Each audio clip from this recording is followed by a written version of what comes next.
The myth about sex is that it's just a physical act, like brushing your teeth or going for a run. But the truth is that God designed it to be a direct reflection of our relationship with Christ, intimate, trusting, loving, and eternal.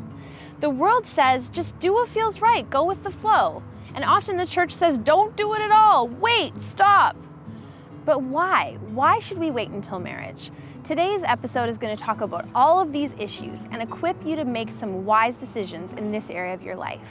Knowing that he had cheated on me and he had gone as far as he could go physically with this other girl, he had sex with her and he told me this. From that moment on, I felt like if I didn't give him all of that, he would do it again.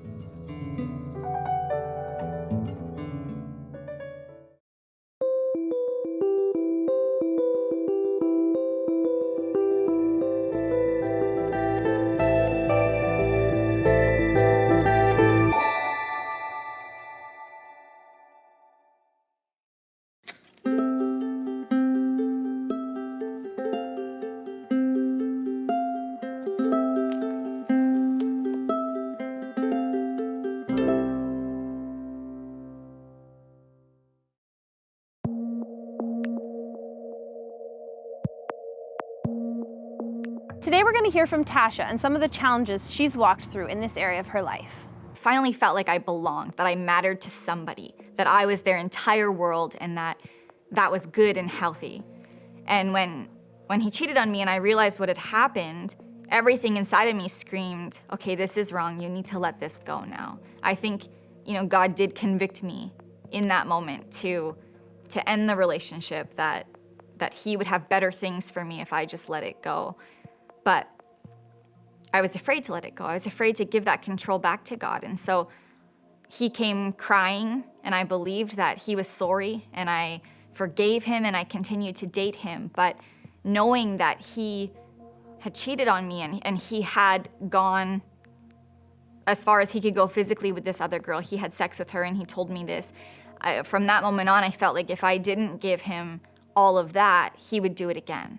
So this fear started to develop inside of me, like if I didn't give the next step physically, if I didn't go beyond steps, 2 to 4 and get to steps 8 to 10, that this relationship would end, that he would find another girl and she would be better than I was, she would give him more than I could or I did. And this fear started to overwhelm me. And it was just one night where we were hanging out and, we didn't set up the boundaries that we had normally set up early in our relationship, and one thing led to another, and I just fully had sex with him. I gave everything I had to him. I remember the feeling after giving that part of myself to somebody who, even in the depths of my heart, I didn't believe truly deserved it. That emptiness, that brokenness. I remember sitting in my shower at home, and the water just ran down over me. And I just sat there in a ball with my arms around my knees, and I cried, God, how could I be so dumb? How could I be so stupid to give that part of myself to somebody who I know doesn't deserve it? Like, I committed to myself, I committed to you that I would wait until I was married. And there was just such a hurt in there. And I remember feeling that God maybe would forgive that. But I could never forgive myself for it. So there was this struggle, this battle that went on mentally after this night, where I believed in my head that God was good and he would forgive my mistakes and my sin, but I couldn't forgive myself. And so instead of letting God come in and transform that part of me, instead of ending the relationship, which I knew I needed to do, I was 15 years old at the time, a fear was still there that if I end this, I have nothing. And now I've given my whole self to this guy. So I need to stay in this relationship, and maybe one day we'll get married and it'll just have been a blip on our journey. So I believed that, so I stayed in the relationship. And, boundaries are easy to set at the beginning, but the minute you cross them, trying to step backwards, trying to undo what has already been done, is almost impossible. I mean, you've tasted the fruit, like you've been there, you've taken the bite of the apple, you know what that tastes like now, and trying to backtrack is the hardest thing that you could ever try to do. And so we ended up in this pattern of we would go too far physically, and then the guilt would come, and we would cry, and we would pray, and we would feel that we needed forgiveness, we needed to take time apart, or whatever it would be that we would try to erase. But every time we would end up back in that same pattern, in that same situation. I picked up the phone, and my friend's voice was on the other end, and she said, "Hey, Tasha, how are you?" And I just said, "I'm okay, how are you? I really feel like I need to tell you something. And I really think that God wants me to share this dream that I had with you. And so I need you to just sit down and not say anything until I'm done."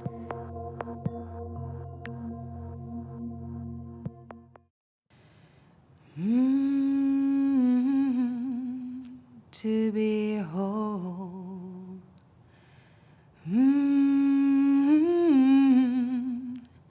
To be healed.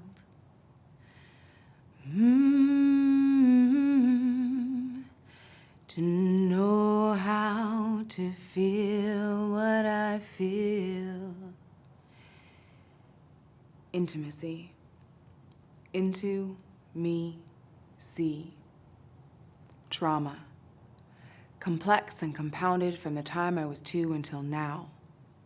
How do I let myself be seen and show the broken parts of my heart and the psyche, shattered like glass by a past I had no control over? Once a whore that got bought, a lady of the night that did things no lady might, but before then, a blow-up doll that breathed and seethed hurt and fear when any man came near my childlike form. It became the norm to find my power in the pleasure of another until I became a mother, abused by my lover. Intimacy. Into me, see. Shame. Real and relentless from the time I was 2 until now. How do I let myself be seen and show the broken parts of my heart and the psyche, shattered like glass by a past I had no control over? When I cannot see myself beyond the choices of my past or believe in a love that lasts. Spirit scarred and old, lost in the lies that others have told about me. I seek my peace in prose, sharing my story with those I keep at arm's length, finding my strength in the word, both written and heard. Intimacy. Into me, see. See the broken parts of my heart and love me still. See the psyche shattered like glass by a past I had no control over, and understand me anyways. See who I am beneath the hurt and the fear, and draw me near. Oh, to be whole. Oh, to be healed. Oh, to just know what is real. Intimacy. Into me, see.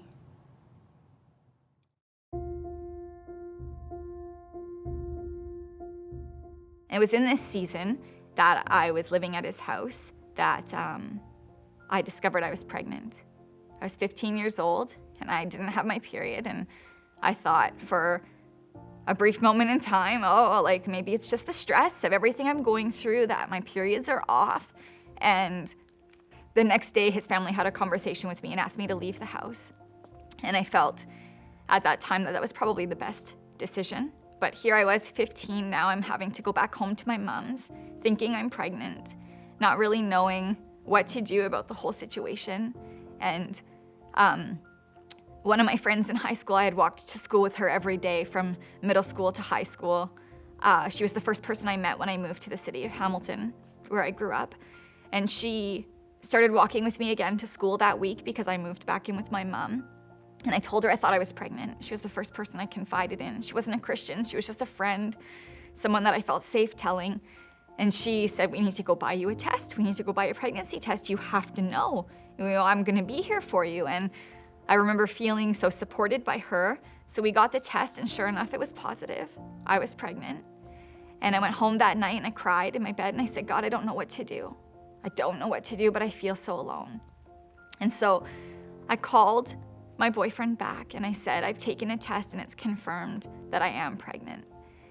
And the only thing he said to me on the phone was, you either take care of this or I will kill you and that baby. I will throw you down a flight of stairs. I will do something that will make you lose that baby. So you either get rid of it or you might not live. And I stood there stunned in my room on the phone. I didn't know what to do. I felt alone. Nobody at church really knew what was going on except for his one friend that knew that there was some kind of physical violence happening and hadn't done anything. And so I really felt that I couldn't tell anybody else, that I would probably be left alone. And so he became increasingly aggressive about the situation in the next few days after finding this out. And he basically made an appointment for me to have an abortion and picked me up from school and said, you're gonna do it or you won't live to see next week. And I don't know if I really believed that he would follow through with his threats, if he was just threatening because he was scared and he was young too and he didn't know what to do in the situation. But because there had been physical violence, I was convinced that there was a possibility that he would really hurt me. And so against everything inside of me, against all of my beliefs, against my faith in God, anything that would have told me what I was doing was wrong, I went through with this appointment.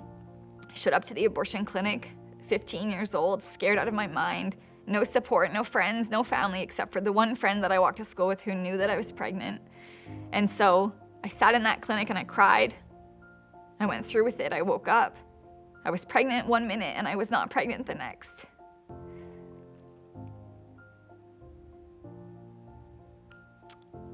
And it was a decision that forever changed me, profoundly changed my idea of who I was, my identity, my value. I may as well have taken a gun and just shot someone in plain sight for everybody to see, because in my mind, I had just done the unthinkable. And I was certain at that time in my life that God would never forgive me, that I would never be able to move past this. I would never be a Christian in good standing, that the church would never understand. I couldn't tell anybody. In that moment, I really truly believed that I was the untouchable, that God had grace for everyone, but no grace for me. And so I continued to live the rest of my teenage sort of life as this girl whose identity was rooted in the abortion and what I had done. I killed somebody.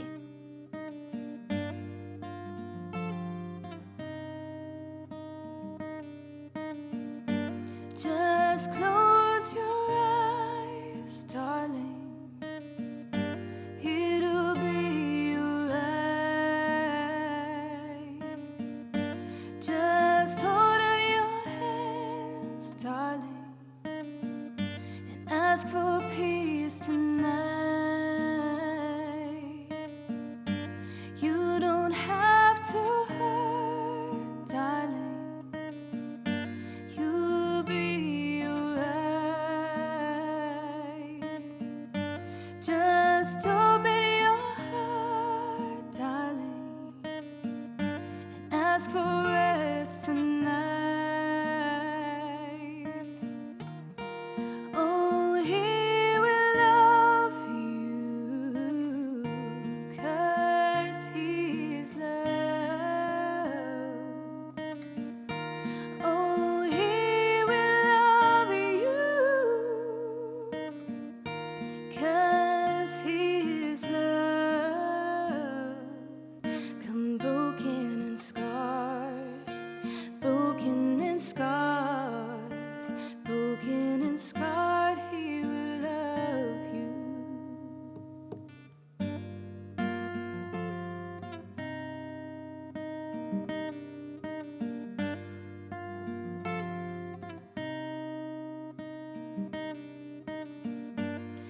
It's okay to cry, darling. It'll be alright. You can stand tall, darling, and know you're safe tonight. Oh, he will love you, 'cause he is love. Oh, he will love you, 'cause he is love. Come broken and scarred, broken and scarred, broken and scarred, he will love you.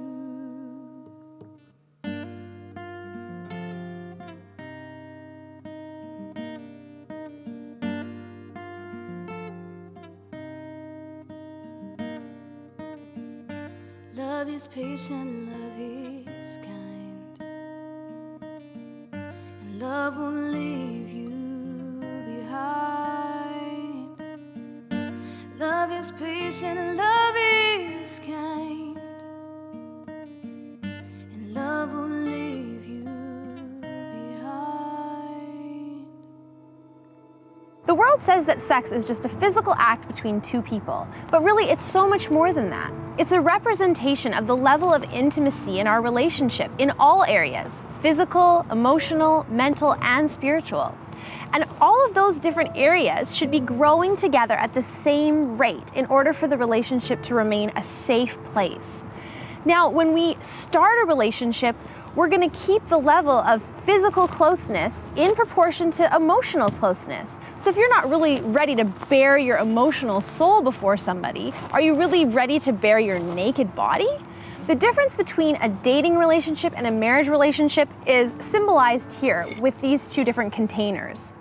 So if this is our dating relationship, it represents the level of commitment that we can expect when we're dating. It's not a lifetime commitment yet. But this is a marriage commitment, and this is one that two people are saying, I'm going to be with you forever. Now, if we look at this as the intimacy that we have to offer in a relationship in every area, is all of this going to fit safely inside of this container? No, there's going to be a lot that's wasted and lost.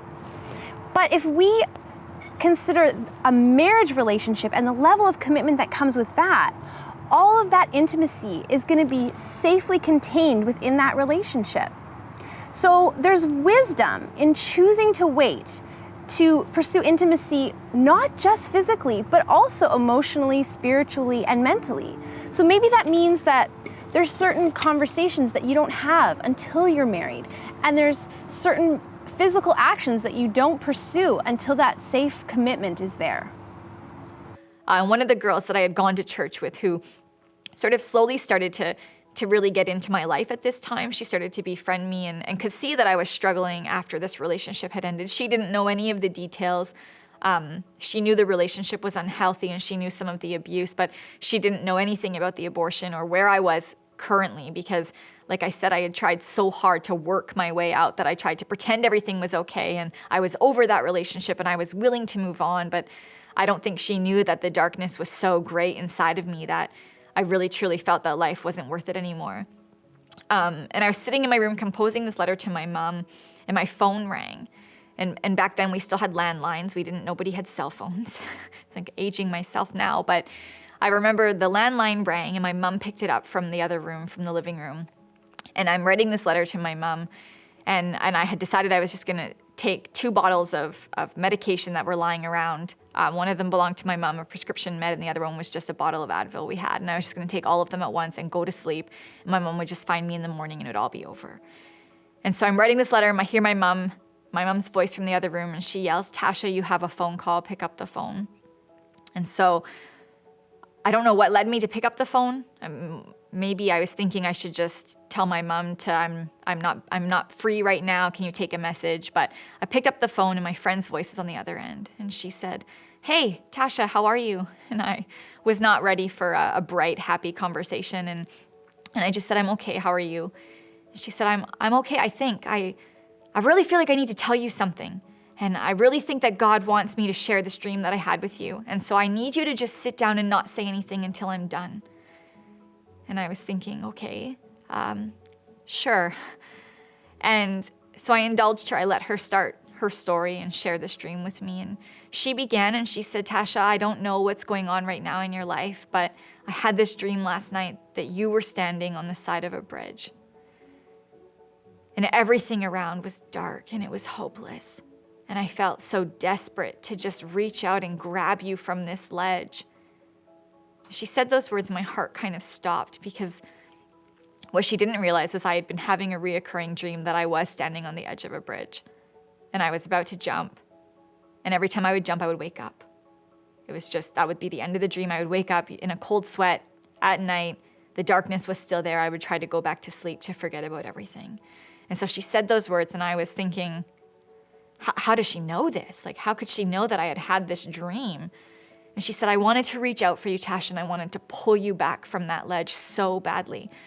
But then for whatever reason, my perspective changed. And suddenly I was standing on the water and I was looking up at you while you were on this bridge, ready to jump.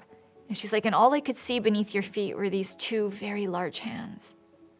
And she said, I think right now, with whatever you're struggling with, you feel like you're so alone, that nobody cares, that nobody's there to help or to protect you.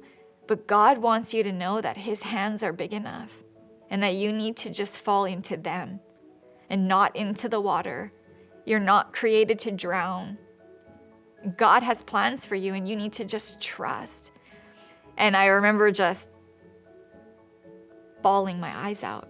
I just stopped in the middle. I was shaking. I was just so overwhelmed in that moment. How could she know these things? Did God really speak to her?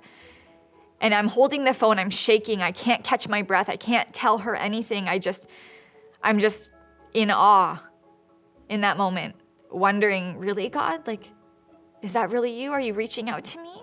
Is this what you're saying? Am I hearing this? Is there grace for me? And she prayed for me. And for the first time in weeks, maybe months, I finally felt a peace. It was truly a peace that surpasses anything I could explain or understand or have created myself. And I took a deep breath, tears rolling down my face while I'm on the phone with her, and all I could say was thank you. She hung up the phone as she came over to my house. She just felt like she needed to come. And we cried together, and I didn't exactly share what was going on, but for the first time there was a peace. And I knew in that moment, I knew that was God reaching out to me and telling me that there is more for you than this. Your story doesn't end here.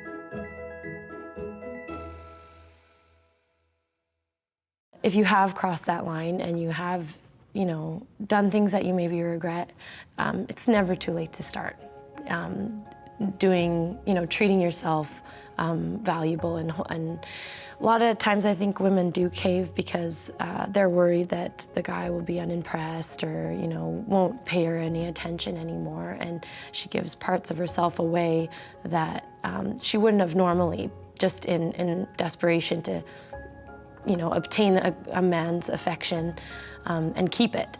But if a guy is not giving you affection because you're not doing certain things that he wants you to, then you don't want him anyway. You have so much more value and self-worth than what culture and media tells you. There's so much more there. And yeah, like I said, it's never too late to start fresh and No. Every day's a new day, and so you start fresh every day. Yeah. So that's the beautiful thing about grace, that if you have gone there and you have slipped or whatever, like I said before, everyone's journey is different, but you get a fresh start.